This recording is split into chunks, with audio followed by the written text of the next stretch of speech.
तो ये लो जी, अभी हम लोग पहुंच गए हैं बस सुल्ताना डाकू के किले पे। ये हम लोग बस अभी एंट्री कर रहे हैं। और अगर मैं आपको दिखाऊं तो ये वहाँ एंड से लेकर के ये वहाँ से और यहाँ तक ये एंट्री है। और उसके बाद इधर भी काफ़ी दूर तक मेरे को लग रहा है।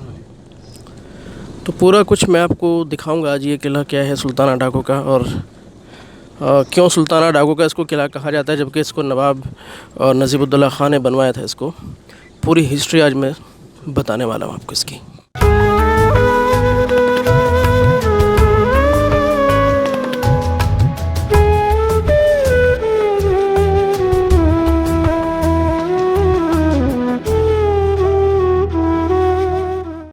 हम आकाशवाणी के नजीबाबाद केंद्र से बोल रहे हैं। दोस्तों, अगर आपने अपने बचपन में कभी रेडियो सुनी है तो ये लाइन आपने कभी ना कभी जरूर सुनी होगी। लेकिन क्या आपको पता है कि नजीबाबाद सिर्फ आकाशवाणी केंद्र के लिए ही नहीं, बल्कि एक और वजह है जिसकी वजह से नजीबाबाद सिर्फ हिंदुस्तान ही नहीं बल्कि पूरी दुनिया में मशहूर है। और वो वजह है आज से करीब 300 साल पहले नजीबाबाद शहर को बसाने वाले नवाब नजीबुद्दौला खां का किला। जी हाँ, नजीबाबाद शहर में ही स्थित है नवाब नजीबुद्दौला खां का किला। लेकिन अगर आप जिला बिजनौर के नजीबाबाद शहर या उसके आसपास खड़े होकर किसी से पूछेंगे कि यहाँ पर नवाब नजीबुद्दौला खां का किला कहाँ है, तो वो शायद आपको सिर से पांव तक देखे और फिर बोल दे पता ना भाई। और फिर जरा आप उनसे पूछिए कि डाकू सुल्ताना का किला कहाँ है, फिर जरा आप उसका जोश देखना। बहुत ही जोश के साथ वो आपको किले का पूरा एड्रेस तो दे ही देगा, बल्कि डाकू सुल्ताना की पूरी कहानी भी आपको सुना देगा। तो दोस्तों, ये किला स्थित है नजीबाबाद शहर के एक छोर पे, जिसको बनाया था करीब 300 साल पहले नवाब नजीबुद्दौला खां ने। लेकिन लोग इसको जानते हैं, पहचानते हैं डाकू सुल्ताना के किले के नाम से। दोस्तों, अमीरों का माल लूटना और गरीबों में बांटने का जिक्र हो तो 14वीं सदी का एक कैरेक्टर रॉबिन हुड याद आता है, जो अपने साथियों के साथ ब्रिटेन के काउंटी नॉटिंघमशायर में शेरवुड के जंगलों में रहता था। वो एक आम नागरिक था, लेकिन नॉटिंघम के कुख्यात शेरिफ ने उसकी जमीन जबरदस्ती छीन ली थी और इसी वजह से रॉबिन हुड बन गया था डकैत। इसके बारे में कई नॉवेल लिखे गए, बहुत सी फिल्में बनी, मगर फिर भी इसके बारे में ये डाउट ही है कि रॉबिन हुड असल जीवन में था भी या नहीं। पर इसी तरह का एक कैरेक्टर भारत में भी था, जिसके बारे में कहा जाता है कि वो अमीरों को लूटता था और गरीबों में बांट देता था, और ये कैरेक्टर था सुल्ताना डाकू। आज की इस वीडियो में हम आपको न सिर्फ सुल्ताना डाकू के बारे में बहुत ही खास जानकारियां देंगे जो शायद ही आपको पहले पता हो, बल्कि ये भी दिखाएंगे कि ये किला जिसे सुल्ताना डाकू का किला कहा जाता है अब दिखता कैसा है, अब किस हालत में है। और इसके लिए हम आ जाए हैं नजीबाबाद स्थित डाकू सुल्ताना के किले में। यही वो सड़क है जिस पे चल के कभी सुल्ताना डाकू और इस किले में एंटर हुआ होगा, और नवाब नजीबुद्दौला खां इसी किले में रहा करते थे। और किले की हालत वैसे तो काफ़ी पतली हो चुकी है, काफ़ी जर्जर ये किला हो चुका है, लेकिन इसकी कारीगरी मैं आपको ज़रा दिखा देता हूँ। सुल्ताना का जन्म मुरादाबाद जिले के हरथला गांव में हुआ था। सुल्ताना 17 साल की उम्र में ही डकैत बन गया था। 22 साल की उम्र में सुल्ताना का खौफ इस कदर था कि लोग इसके नाम से ही डर जाते थे। कहा जाता है कि सुल्ताना अपने मुंह में चाकू छिपा सकता था और समय आने पर उसे इस्तेमाल भी कर सकता था। हालांकि सुल्ताना खुद को महाराणा प्रताप का वंशज मानता था और उसने अपने घोड़े का नाम भी महाराणा प्रताप के घोड़े चेतक के नाम पर चेतक ही रखा हुआ था। लेकिन उसका डील डॉल उसके इस दावे को खारिज करता था। वह छोटे कद का सांवली रंगत वाला एक मामूली आदमी लगता था, जिसके ढंग की दाढ़ी मूछें भी नहीं थी। और ये देखिए, अभी हम किले के अंदर एंटर कर चुके हैं। ये एंट्री गेट को अंदर से अभी हम लोग शूट कर रहे हैं। ये देखिए, ये है जी सुल्ताना डाकू का किला, जिसको बनवाया था नवाब नजीबुद्दौला खां ने। लेकिन करीब 100 साल पहले सुल्ताना डाकू ने इस किले पे कब्ज़ा किया और इसको अपना ठिकाना बनाया। ठीक है, मैं आपको पूरा ओवरव्यू दिखाता हूँ। फिर हमारे साथ यहाँ के रहने वाले कुछ साहब हैं, तो उनसे हम यहाँ की हिस्ट्री भी पूछेंगे डिटेल में। ये ज़हीर खान है, वैसे तो ये चंडीगढ़ में रहते हैं, लेकिन जो इनकी पैदाइश है, जो इनका मदरलैंड आप कह सकते हो, वो यही नजीबाबाद में है। और साथ में हमारे हैं ये उस्मान भाई हैं, ये तो प्रॉपर यहीं पे रहते हैं, अभी भी यहीं पले बढ़े। और एक ख़ास बात मैं आपको बता दूं कि ये जो है ये नवाब नजीबुद्दौला खां, इनका जो ननिहाल है, ननिहाल या ददियाल, ननिहाल जो है वो नवाब नजीबुद्दौला खां के ख़ानदान से ताल्लुक़ रखता है। तो इनसे बेहतर आई थिंक हमें कोई बता नहीं पाएगा क्या हिस्ट्री है यहाँ की। वैसे तो इस किले को सुल्तान डाकू के नाम से जानते हैं, सुल्तान डाकू का किला है, लेकिन अगर आप इसकी असली हिस्ट्री पाएँ तो ये नवाब नजीबुद्दौला खां ने इसको तामीर कराया था। उसके बाद ब्रिटिश हुकूमत इंडिया में आई तो अंग्रेज़ों की हुकूमत थी यहाँ पर भी, ऑल इंडिया।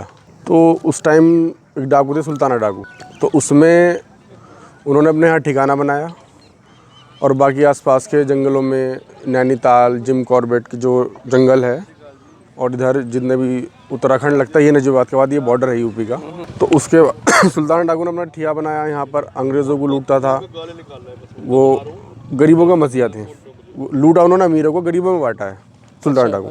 जी जी जी, हिंदुस्तान की जनता के लिए और गरीबों के लिए वो एक मसीहा थे। ये कहना चाह रहे हैं कि उसने हिंदुस्तान की जनता को नहीं लूटा बल्कि अंग्रेज़ों को हाँ, लूटा और है। अंग्रेज़ों को लूटा, जो अंग्रेज़ों को चाहने वाले थे उनको लूटा है। सुल्ताना अंग्रेजों से बहुत नफरत करता था। उसके मन में ठाकुरों के लिए अदब और सम्मान था, जबकि व्यापारी वर्ग से वह नफरत करता था और उन्हीं को अपना शिकार बनाता था, खास तौर से उस व्यापारी वर्ग को जो अंग्रेजों के तलवे चढ़ता था। कहते हैं इसी नफरत की वजह से उसने अपने कुत्ते का नाम राय बहादुर रखा था। राय बहादुर एक सम्मानजनक उपाधि थी जो अंग्रेज सरकार की तरफ से उनके वफादार भारतीयों को दी जाती थी। कहा जाता है कि सुल्ताना डाकू लूटने से पहले अपने आने की खबर दे दिया करता था। यह भी मशहूर है कि वो अपने विरोधियों और जिनकी वो हत्या करता था उनके हाथ की 3 अंगुलियां भी काट लेता था। सुल्ताना की गैंग में करीब 100 डाकुओं का समूह था। वो हमेशा अंग्रेजों, अंग्रेजी हुकूमत और अंग्रेजों के तलवे चाटने वाले व्यापारी वर्ग का ही खजाना लूटता था और बाद में उसमें से काफी बड़ा हिस्सा गरीबों में बांट देता था। इसीलिए सुल्ताना को गरीब लोग मसीहा समझते थे। तो ये कहना गलत होगा कि वो एक डाकू थे या कुछ भी कह सकते हैं। और आप अभी देखें, आप हमें दिखाएंगे, हौज है बीच में यहाँ। अच्छा। जो उसमें ये बताते थे सुल्तान डाकू जो लूट का माल लाते थे वो इस हौज में इकट्ठा करते थे।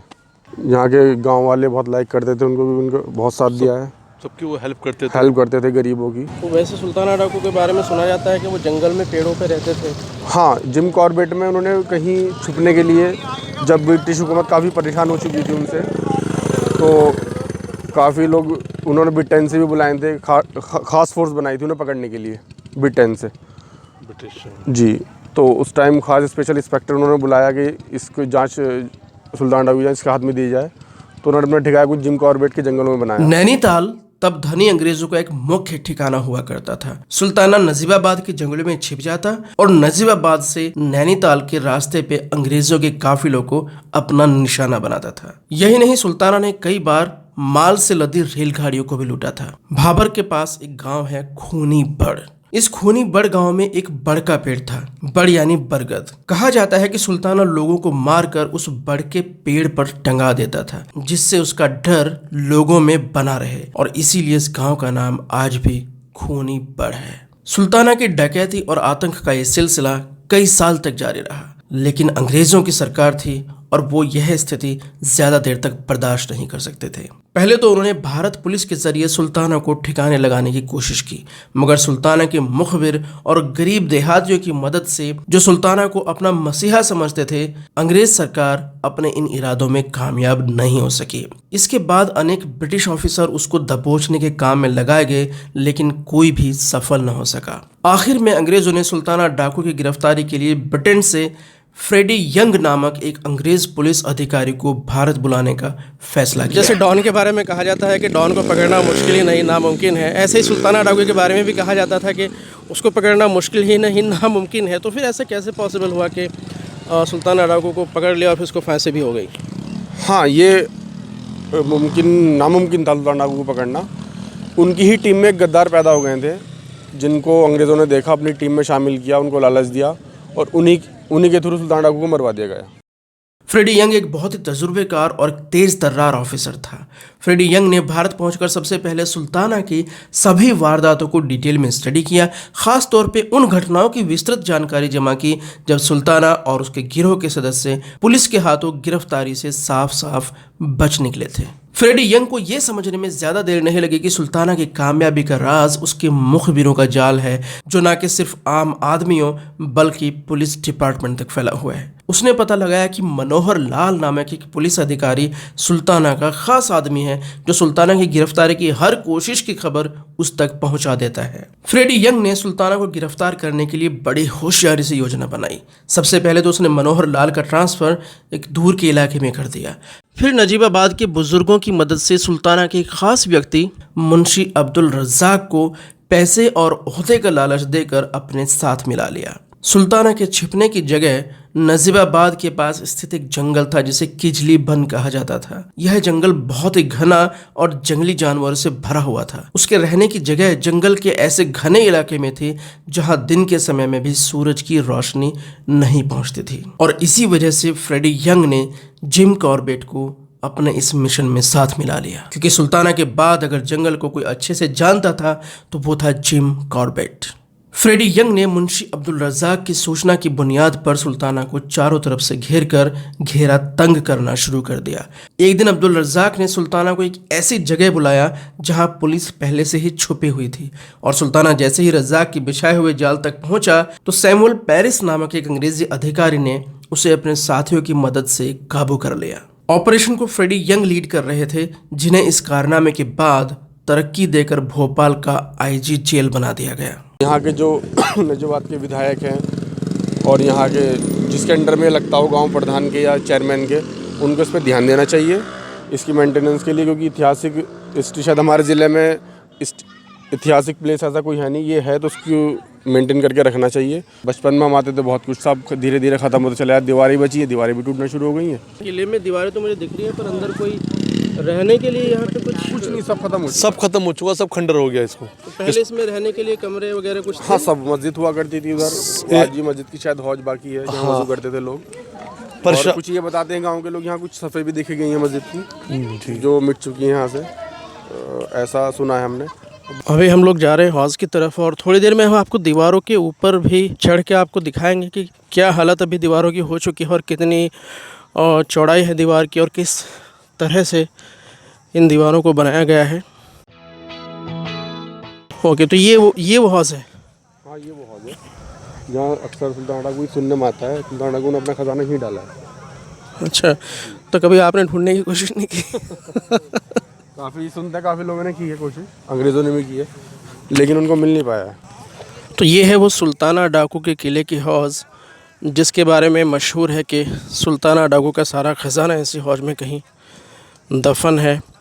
अब नहीं है, बस हो सकता है अंग्रेज़ों ने लूट लिया हो या फिर सुल्ताना डाकू ने इसको कहीं और छुपा दिया हो, लेकिन यही वो हौज़ है जिसमें सुल्ताना डाकू अपना सारा ख़जाना लूटने के बाद डाल दिया करता था। और यहाँ पर बच्चे भी आए हैं घूमने। आप यहीं से बेटा, नजीबाबाद से ही? अच्छा, क्या देखना है किले में? हौज़ देखना है। अच्छा, क्या जानते हो इस हौज़ के बारे में आप? ये हौज़ जो है ना, ये सुल्ताना डाकू की उस टाइम में थी। सुल्ताना डाकू के टाइम में थी? ओके, कौन था सुल्ताना डाकू? वो डाकू था जो पैसे लूट के गरीबों में बांटता था। अरे वाह, देखिए क्या बात है। मतलब बच्चा जो है वो सुल्ताना डाकू की कहानी यहाँ पे जानता है। तो ये बहुत अच्छी बात है कि हिस्ट्री से लोग अपने देश के इतिहास से इतना परिचित हैं लोग। अब यही बताते हैं जो स्टेज इस पर बनी हुई है, इसमें नवाब नजबुद्दौला खान ने इसे वज़ू करने के लिए हौज बनाई थी। यहाँ लोग वज़ू करके नमाज़ पढ़ते थे। इसके ही पास मस्जिद थी जो यहाँ से मिट चुकी है। ये जो है ये एक सुरंग है जो दीवार के ऊपर तक जाती है, और ऊपर से आप जो किले के सिपाही थे उनके लिए शॉर्टकट रास्ता था ये। अच्छा, थोड़ा यही बताएंगे इस सुरंग का एक्चुअली यूज़ क्या था? जो किले में सिपाही रहते थे किले की सुरक्षा के लिए, तो उन लोगों के लिए शॉर्टकट, मान लीजिए कोई इमरजेंसी है, उनको नीचे आना है तो लंबा राउंड ना लेके, सीढ़ी से ना लेके, वो डायरेक्ट यहाँ से कूद जाते थे ऊपर से। अच्छा, ये इमरजेंसी दीवार से कूद सकते हैं? हाँ हाँ, अंदर से आ जाते थे, इमरजेंसी डोर था ये। नीचे से ऊपर जाने के लिए सीढ़ियाँ नहीं है? हाँ, और डायरेक्ट जंप कर सकते? हाँ हाँ।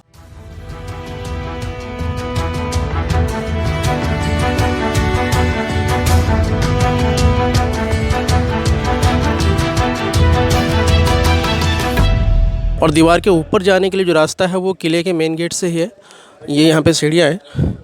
आइए मैं दिखाता हूँ, देखिए ये यहाँ की स्टेयर्स है, ये यहाँ से सब लोग जाया करते हैं।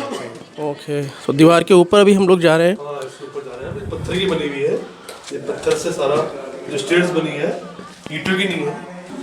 काफ़ी पुराना इतिहास है इन सीढ़ियों का भी। और जो उस्मान भाई हमको बता रहे हैं कि किले के ऊपर थोड़ा झंझर हो चुका सारा ये मेंटेनेंस ना होने की वजह से। वैसे ऐतिहासिक चीज़ तो उसको ऐसे ही रहने देना अच्छा होता है, लेकिन हाँ ये है कि कोई मैन मेड कुछ नुकसान ना हो, इतना तो संरक्षण सरकार को करना ही चाहिए यहाँ पे। अभी हम लोग जब एंटर किया हमने यहाँ पे, तो इसी रास्ते से हम लोग आए थे। ये मेन रास्ता है किले का, और अभी हम लोग इसकी पहली मंजिल पे हैं। ऊपर का हाल मैं आपको दिखा देता हूँ क्या हो चुका है छत का। दीवार पे जाने के लिए हमें एक सीढ़ी और चढ़नी पड़ेगी अभी। ओह माय गॉड, बड़ी ऊंची सीढ़ियाँ हैं भाई। ओह हो, ये तो काफ़ी ऊंची दीवार है भाई।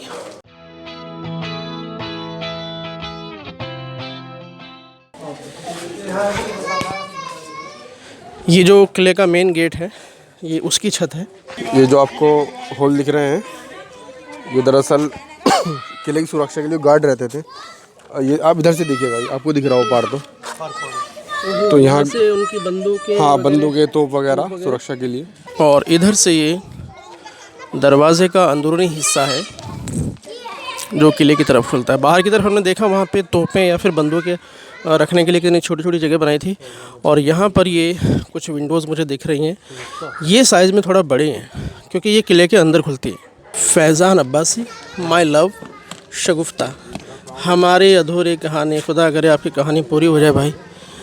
हाँ, अंदर से व्यू देखते हैं किले का, ये देखिए ज़रा।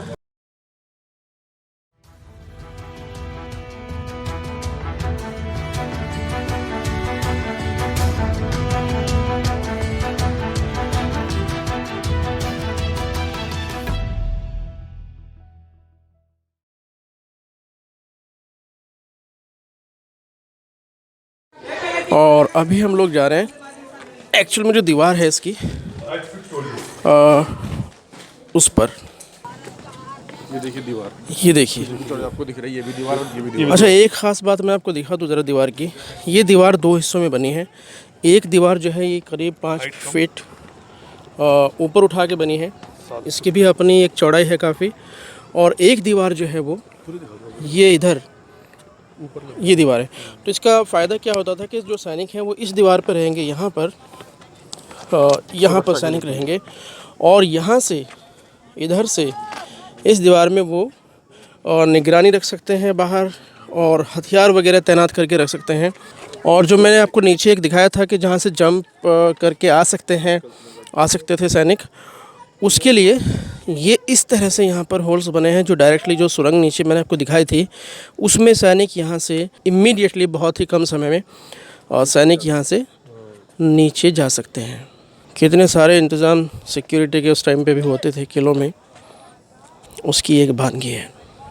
और कुछ जैसे कुछ ऊपर कुछ सामान लाना है उसके लिए भी यूज़ होता था, जैसे नीचे से ऊपर ला सकते तो नीचे से ऊपर कोई सामान लाना है तो उसकी भी रस्सी से ऊपर खींच सकते हैं, कोई हथियार वगैरह। ये आई थिंक को तोप वगैरह लगाने के लिए कुछ इस तरह से ये बना होगा। ये देखिए कितनी चौड़ाई है इस दीवार की। फ्रेडी यंग सुल्ताना को गिरफ्तार करके आगरा जेल ले आए, जहां उस पर मुकदमा चला और सुल्ताना समेत 13 लोगों को सजाए मौत का हुक्म सुना दिया गया।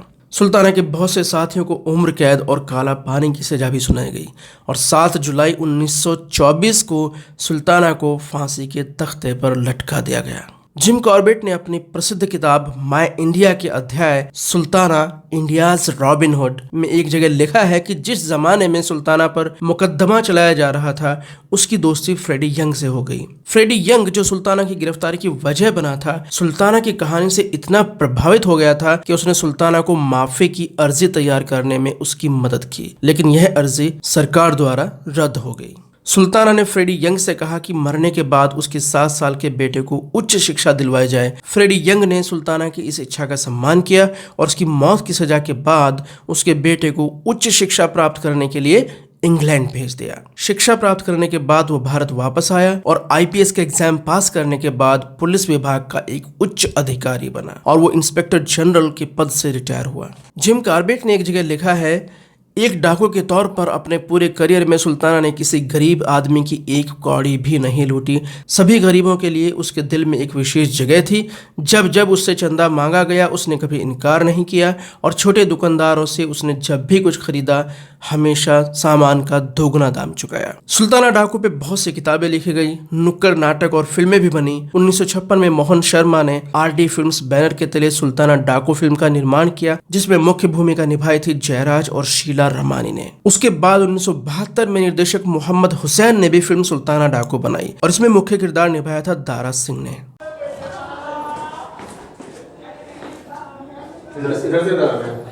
देखिए आप इसका तो देखिए। और ये जो साथी हैं हमारे मुझे रास्ता दिखा रहे हैं, क्योंकि यहाँ पर बिल्कुल अंधेरा है। देखिए कितना अंधेरा यहाँ पर है। अरे स्टेज बनाई स्टेज ये देखो। और ये ओ माय गॉड कितनी खतरनाक सीढ़ियाँ हैं यार। ये दिखाना जरा, लाइट दिखाना। और ये सीढ़ियों की बनावट आप ज़रा देखिए कितनी ख़तरनाक है कि यहाँ से ये ऐसे शुरू हुई हैं सीढ़ियाँ मोड़ पे, ये देखिए, और आगे वो चौड़ी होती चली गई। यानी गलती से भी अगर इस किनारे से कोई उतरने की कोशिश करेगा तो उसका तो भैया भगवान ही मालिक है।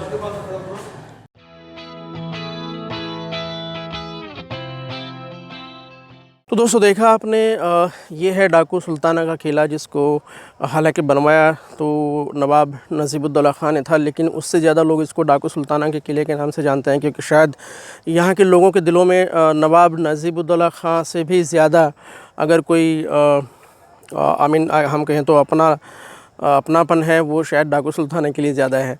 क्योंकि डाकू सुल्ताना वैसे जो डाकू था वो सिर्फ़ अंग्रेज़ों के लिए डाकू था, या फिर आप कह सकते हैं जो अंग्रेज़ों के ग़ुलाम थे। जो ग़ुलाम तो खैर सभी थे, पर जो उनके वाकई तलवे चाटते थे, जो उनकी ग़ुलामी करते थे और उनके लिए काम करते थे, ऐसे लोगों को ही डाकू सुल्ताना ने लूटा है।